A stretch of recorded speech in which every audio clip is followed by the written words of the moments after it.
Hey, everybody, happy Saturday. So, Spirit's been bringing into mind today, in the last few days, about the old saying, fake it till you make it. And so, there are a lot of people out there putting up fake falsities about themselves, about situations, all trying to call attention to hyping up themselves. And so one of the examples I was getting was, first off, let's talk about like resume writing. Okay. A lot of people fall very flat once they get in front of somebody after they've read this razzly dazzly performance that's put on some 8x10s and gets into someone's hands. And even during the interview process, you're all dressed up, saying all the right lingo, and it all has pick me, pick me, pick me, pick me. Let me be better than everybody else. Let me get this job. Let me show them I'm the prize. When really, I would strongly suggest that you really look at who it is that you're applying to and what for, and what's the team like.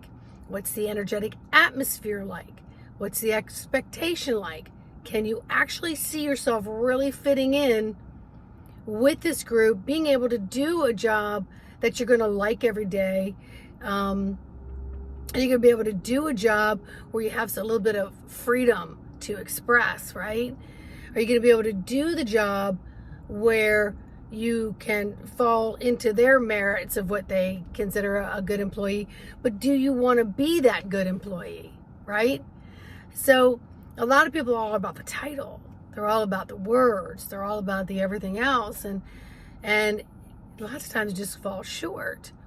And another example recently for myself is, I have always prided myself never to be that person. I always left it up, let it go, let God, right? I go in, do whatever I got to do, really feel the energy. And when I leave the interview, I'm like, I hope they don't call me because I'm going to turn it down, right? And I think that's what makes an entrepreneur more unique and special in what they do. So I've always been more into that side of it.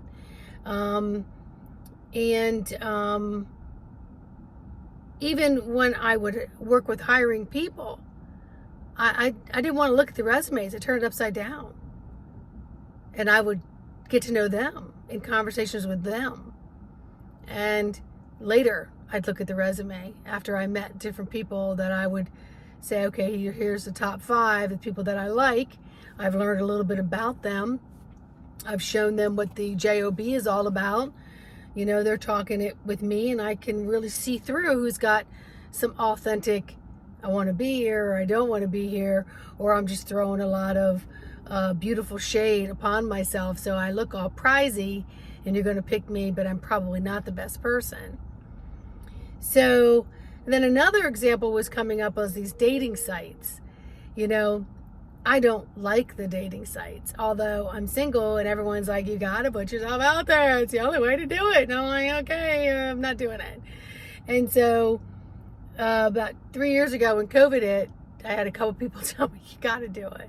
It's like, oh, okay, fine. I'm in the DC area. There's a lot of single people here, but I just don't go out and mingle in certain climates anymore because I'm single and I'm divorced. So I don't belong to the clubs I used to belong to. My kids are all grown, so I don't see a lot of those people, anymore.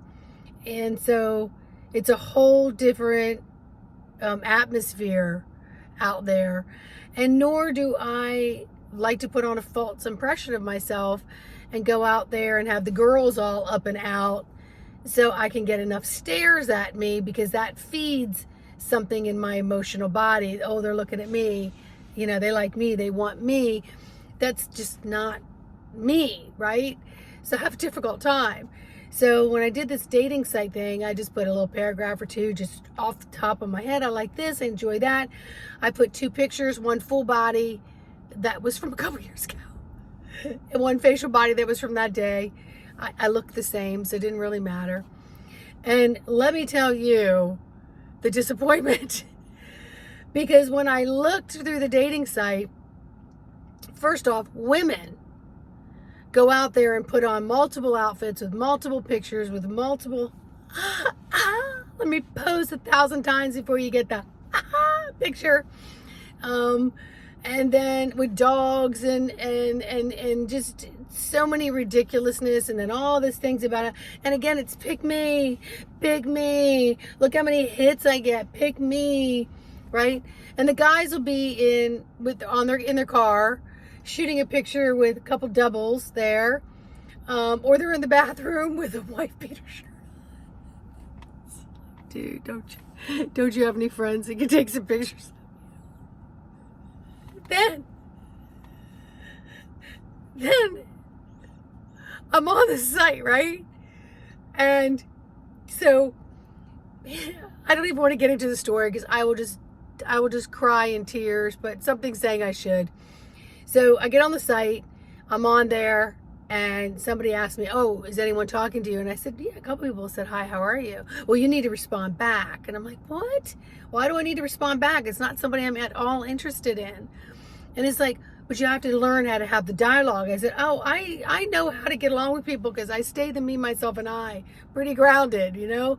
And guess what? I could put on all this beautiful facade and picture, but the real life me is going to come out in a couple months, and then it's going to end not so nicely. So you might as well just give you the best of me and my authentic, everyday, 24/7 self. So anywho, she insisted that I said hi to this person. And I said hi back to this person. I said, I'm fine, thank you. And you? And they responded back with, after looking at your profile, I could see that we are not a match. Bye-bye. I was like, WTF. If I was an emotional cripple, then that would have devastated me. But instead I'm like, oh, thank God. Swipe right, left, up, down, delete. So in this particular site, I expanded out 50 miles, 100 miles. I literally went 500 miles from DC. And all I got was those exact white beater shirts, triple chin, someone taking a picture of them with their kids, with their dog, with a cigar in their mouth, you know, sitting on their Harley, whatever, you know. And I was like, you all really need to get your photographs up, right? I'm not hard up for somebody to buy me dinner. And I'm not going to go out and have me buy them dinner and sit through something that just isn't going to go anywhere. So there I find a lot of people not being authentic. Job interviews now, dating sites, right?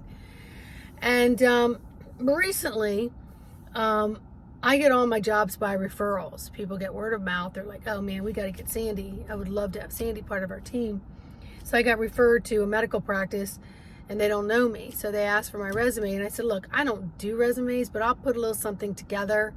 But I really like to come in for interviews and do a meet and greet, and just to see if all of us are on the same page from the same puzzle, because that's important. Why take it a step further? I cannot be judged by a freaking 8x10 piece of paper. I just can't.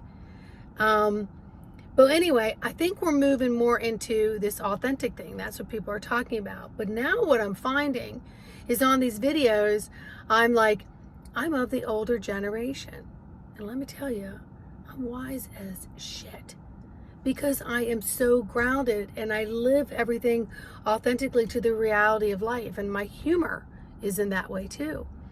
But what we have is a lot of these younger people coming on for these spiritual growth things, and some of them are putting on big facades of who they are, and they're going to fall short. So they may be growing now fast, whereas I might be growing slow. But to me, I'm okay with the slow and steady wins the race, because I'm saying, ringing the bell, authentic, true to myself, and authentic, true to who's listening. Because there's a lot of people out there like me that want to hear raw reality truth, and with some humor about life and what is occurring right now, and how to apply it to today, and not look at this doom and gloom from up there, these predictions from over there, and who's got what sighting of what, right? It's how do we live today, because we've got 75% of the universe still living their 9 to 5 mundane job that have no clue what any of us are even talking about. So it's just a couple of things that the guides were showing me about the steady incline of wanting to paint a picture of yourself and presenting yourself as something that you're not. So if I could make a suggestion for any of those out there, if you're finding that your business is just a little bit slow, but you all know that you're authentic like me, just hang in there and have faith, because it's going to take off. You know, it just takes a couple good people that have you on their show, that want to support you. Here's another example. Big show out there. 2 years ago, I was asked to join one of their channels. I was going to do it, and I was having a difficult time with the electronics of it. Couldn't get anyone to really help me. And then Spirit said, you're not doing this. You're not doing it. This is not to be where you are just to get a whole lot of subscribers and business in the door in an overnight success. It's not happening that way for you. So I said, okay. And I watched 3 or 4 other people who are pretty big on the channels now literally sell their souls to sell product for this particular channel. So then that apparently all fell apart, including the channel, but those people kept all their subscribers and are doing pretty well right now. But my point about all this is, occasionally that channel will reach out to me and they want me to get involved with one MLM or something involved, and I've had to clearly pick up the phone and say, thank you, but no thank you, appreciate it, wish you the best of luck, right?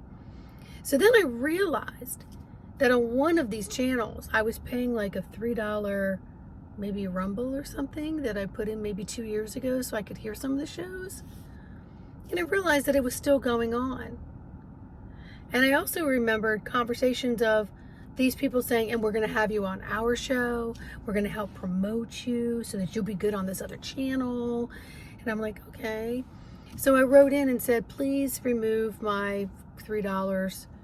And the response was, hello, Sandra. Are you sure you want us to remove your $3? Because we have a lot of wonderful guests on our show and coming up on our show. And I just went, awesome. I said, yes, you do have a lot of wonderful people on your show, but one of them is not me. Yes, I did. And I hit send because I want to delete people like that. I'm going through my Facebook, right? And I see someone that our kids went to high school together. And she's posting out a picture of herself turning 60 in a bikini. And she looks freaking awesome. But what she doesn't tell everybody is that she's worked at a gym for 5 years. 20 years. 20 years she's worked at a gym, teaching and instructing aerobics, cycling. So she's in classes instructing all day. And let me tell you, I used to belong to the same gym. When she'd come out of class, she didn't know what to do with herself. So she would get on a bike, get on a treadmill, get on a stair climber, lift weights, nonstop all day long. So of course her body is going to look athletic plus. And that's freaking fantastic. But when you put something out there and go, I turned 60, don't I look good? Yeah, bitch, you work out 24/7. I guess you do. You know what I mean? And that, I'm saying that sarcastically. And I would say that to her if I saw her. But the thing is, I'm going through these Facebook things and I'm seeing stuff pop up and all this non-authentic fakeness coming up. And I'm like, what the hell? And then I'm like, you know what? Who are you actually? Unfollow. And then I'll come up on people that I know that maybe don't comment on my stuff and haven't for years. And they'll pop up with something. I'm like, you know what? Unfollow you too. And then, you know, I started following someone whose husband's a musician, and because I really kind of liked the duality of that couple. But then I was listening to like a lot of vulgarities and a lot of like gutter mouth BS. And I'm like, okay, people talk like that, you know, all that stuff. But then it was getting really raunchy. Really, really like below gutter, okay? And I'm thinking to myself, I don't need all that up here. I don't need any of those conversations in my brain at all to have any kind of a rewind at all. So I went in today and I went unfollow, a couple other people unfollow, came across someone else on my social media. I'm like, you know what? I haven't seen you in 10 years. You never comment on anything I do. We're not even whatever. I'm just going to start filtering through who I really want on my energetic thread connected to me. Yeah, I suggest y'all do the same. You don't have to announce it like people do. I've decided if you're not my friend, I'm going to take you out. It's like, why do you have to announce that stuff? Just do it. Just do it, right? Okay, so anyway, I'm sitting in the parking lot getting ready to go into the grocery store. I've been studying for a couple hours today. We're about to get some massive rainstorms here in DC. So I want to get in and out and be done with some of the things I'm doing. But Spirit was like, Sandy, while you're in the car, why don't you just take the time to let these people know, forget the fake it till you make it. Forget it. Speak up, be who you are, because then you will wind up in the places that you are supposed to be.